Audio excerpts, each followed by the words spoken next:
we're getting a better picture today of the damage left behind by Hurricane Helene. More than actually hundreds of people have been found finally. Others still missing. Floods have washed away bridges and roads.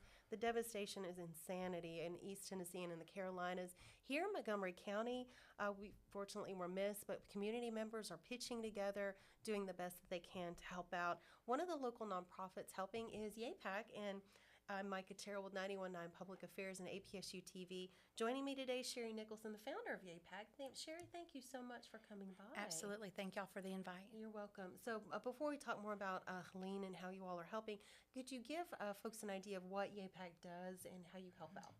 YaiPak is a local 501c3 nonprofit. Our headquarters is here in Clarksville, Tennessee. We have a division in Texas and looking at branching out. We have 4 major pillars of what we do. Project Foster Hope, dealing with our children. Project Patriot Hope, dealing with our veterans. And then we have Project Rebuild Hope, and that is the disaster arm of what we do. And overall, Be the Hope is our community efforts to meet the needs of our community that are under-resourced, have emergency needs, dealing with severe trauma and situations, and make an impact to touch lives. And y'all have done so much. Could you kind of give folks, I guess, an idea of when you started helping out in the community? So in December 2015, my husband and I, we were actually waiting for an ice storm here in Tennessee.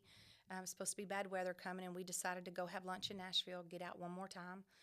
And after lunch, we got caught at a red light at the corner of West End and 23rd. And it's a beautiful corner, actually. On one side is Vanderbilt University, and on the other side is this beautiful, beautiful Methodist church. The architectural work is stunning. But in the midst of all that, on a park bench was a little elderly lady, about 85 years old, and I found this out later. But she was on that park bench with all of her belongings. She had a little buggy with all of her things in it, which wasn't much. And you could tell that's where she had slept. She was trying to get a comb through her matted up hair. And I was wrecked. I couldn't understand why someone at her age, and our women and children on the streets are the absolute most vulnerable. Not to just maybe one attack, but sometimes multiples during the day, and especially during the night. And so we went home. I couldn't rest. Decided the next morning that I would pull out some purses out from underneath my bed, and I was going to pack them with what I knew a homeless woman needed. A hard piece of candy makes all the difference to take the taste out of your mouth when you haven't eaten or drank. A little pack of aspirins for your body when your body's aching and hurting. Some body wipes just to feel half human, and a brush and a ponytail holder and bobby pins to get your nasty hair up off your face. And so I did that, packed some purses. About a week or so later was headed back to Nashville to try to just go out to the street and see what I could find. I really wanted to find her. And my husband does a lot of jail ministry, and he was going to do his ministry that night. And so kind of that night, we giggle and laugh, but we say that YaiPak started because my husband went to jail and I walked the streets. And so we kind of giggle about that, but that's literally what happened. I found my first beautiful lady, an absolute incredible story, and I invite anybody that comes to the warehouse to take a tour. I share that story in the tour because I have her book I keep on my desk. She was homeless due to mental illness, but before that, she was a published author. And I keep her book on my desk, and her book that she wrote was called The Good Samaritan, about bullying. And so it was from there I started going into the encampments, and what I saw wrecked me. I saw children, I saw newborns, I saw single moms, I saw whole families. And it wasn't just because somebody was an addict. There were so many stories and situations. And I wanted to know more, and why in such an extraordinary nation as ours were they there? What was the gap? Where was something broken? What could we do to fill it? And so that was 8 years ago. Today, we have a 35,000 square foot warehouse with our 4 projects. We've had a national impact and a small global impact that is growing with the new branches and divisions of what we're doing. And it's all about reaching them where they are in their trauma and their situations, and bringing life change and wraparound care. And that's just an amazing story of one person's plight inspiring you, that's just amazing. And now we're seeing, coming out of what happened with Helene, we're seeing more stories. And I understand, again, quick phone call, just checking with you about this segment, and you were like, oh my goodness, everyone's so busy at YaiPak. Tell us what the disaster relief arm is doing. Very busy, I'm sure. Absolutely. Because of the nature of how we have set up our program, we're able to mobilize very quickly. We're very strategic in what we do, and we have incredible partnerships across the nation. We really want to honor the local government systems, and we know, I grew up on the coast, so I know what it was like with the hurricanes coming through, lived through lots of them. And so we want to honor the systems that are put in place, but we also know that we're capable of bringing assets in and being an assistant to help undergird when it's lots of devastation. So we've done training. We have people that have special skills. We can go in and help assess stuff, set up a distribution site, run the distribution site. We can simply be haulers. With all of our equipment, we can bring in loads of supplies. We can network that, coordinate that, communicate that. We can get it into some hard-reach places as well. We have a lot of people that volunteer with us that we can just do a call, and they're there. They want to serve and have the heart, especially in Tennessee with the network that we have. And so when we follow the storms, and obviously when this hit our home state, we were already prepping to see what we could do, and we got a call from our mayor and said, hey, I've got a friend, they are in a mayor in this location and it's bad. Can you help? And I said, absolutely. So I got in touch with that mayor. She gave me a strategic list. Water has been a major, major issue. And so we took every bit of water that we had in our warehouse and loaded it on our big trucks. We loaded generators. We filled them all with gas. We took extra gas cans and filled those up. All the extension cords, flashlights, batteries, backup batteries, everything they needed to get water and some sort of power or light, especially working in the dark. We took diapers and wipes. That was another big one. And the shelters were trying to get stabilized and figure out where they were going to shelter and where they were going to set up. So we took in loads of cots, pillows, blankets, and then some crayons and coloring books for the children. And our first run was getting that dropped off in Unicoi and Elizabethton, Tennessee. And now we're navigating with our friends on the ground areas that still, just because Starlink has now been set up, we're getting those reports of people that still are stranded and haven't been touched.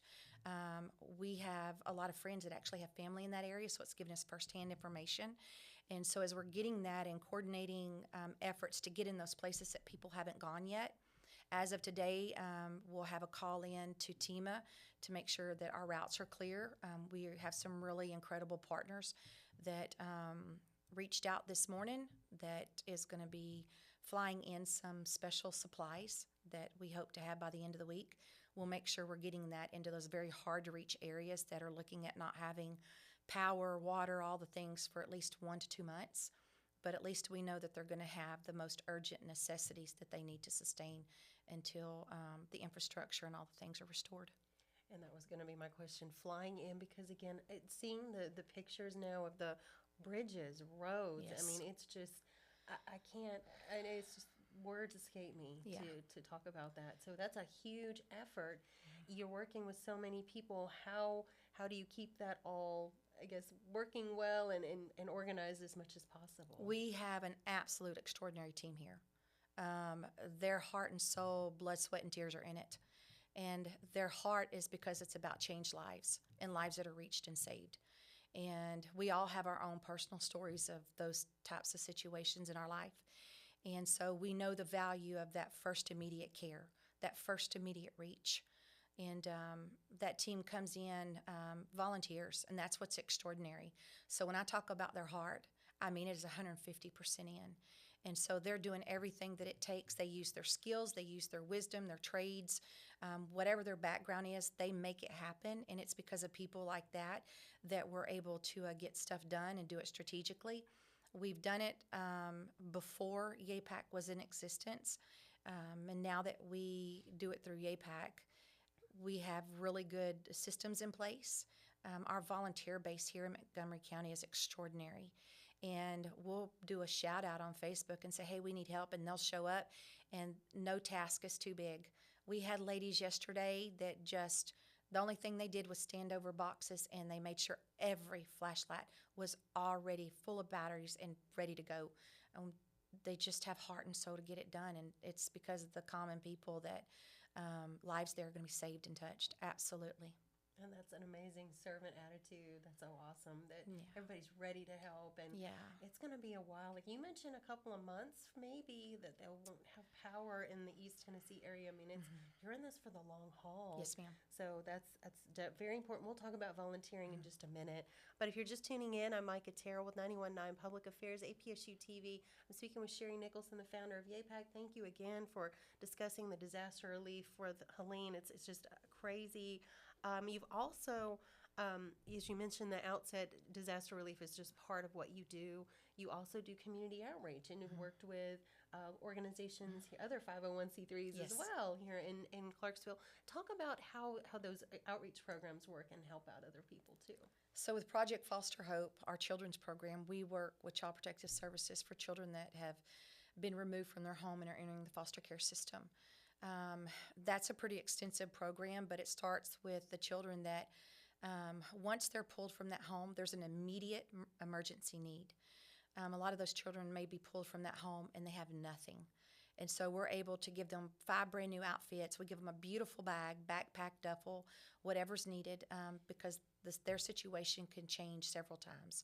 So we give them hygiene, age-appropriate an age-appropriate toy, age-appropriate school supplies. They get new shoes, undergarments. If it's an infant, baby equipment, if they need a crib, we really load them up based on that need, and we're very strategic in how we pack that.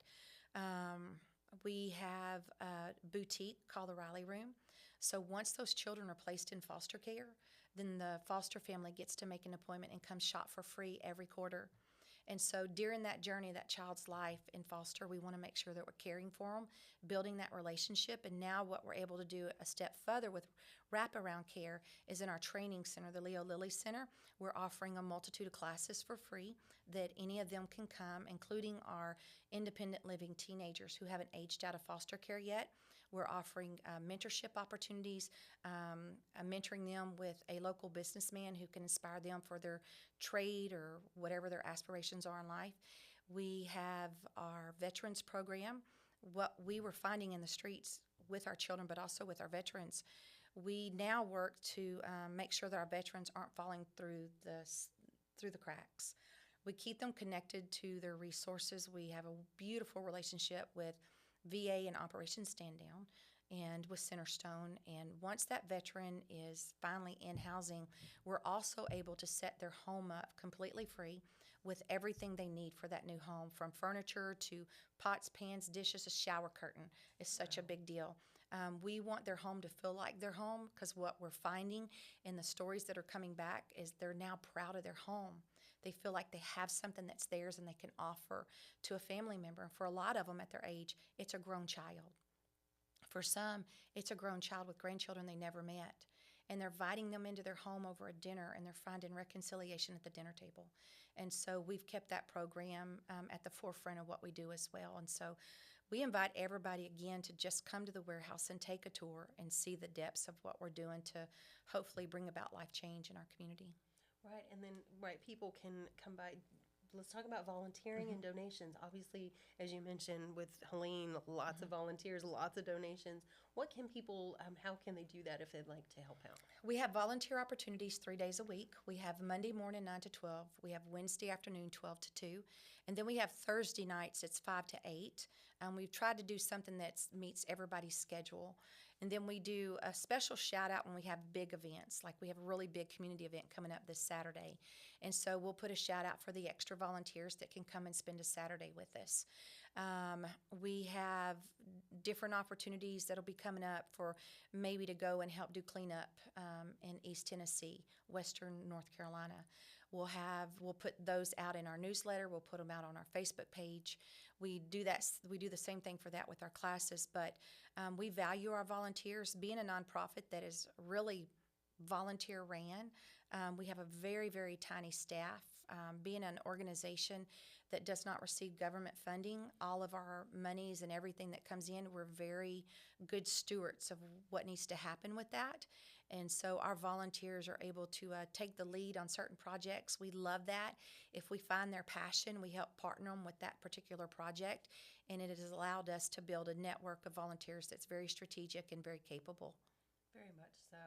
Now, you mentioned the warehouse. If people want to come by, where is the warehouse if folks want to come check it out? We are located at 1255 Paradise Hill Road. We got a big YaiPak flag standing right out by the road, and just pull into the front. And if it's a big, big night, they might find a big volunteer sign that says volunteer parking in the back, possibly. Great. So. And you mentioned you're all on Facebook. You're also on Instagram, Yes, on ma'am. X, known as Twitter. And the phone number, too, 615-559-8272. Yes, People ma'am. can call you as well, which is awesome. ma'am. What have we not talked about yet, Sherry, that you'd like to talk about YaiPak? Oh, goodness. We always love to say, welcome to paradise. Come see it. Come see it, right? We really believe that if you'll come see it, you'll understand the magnitude of what we're doing to reach Middle Tennessee and all of Tennessee, but especially to be an asset here in our own community. We have lots of local nonprofits that we support. Anytime that we have an excess or an abundance, we make sure that we give them a call and say, hey, we've got extra hygiene or food.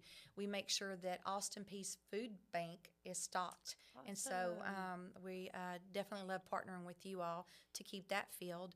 We have special forms that a lot of the churches or government agencies and different organizations in town, they email us for very special requests. Montgomery County School Systems is one of the biggest ones with the FIT program and different programs that they offer. I know in the month of August alone, our emergency packouts for the Montgomery County School System, Mental Health Co-op, those types of organizations, we packed well over 2,000 packouts.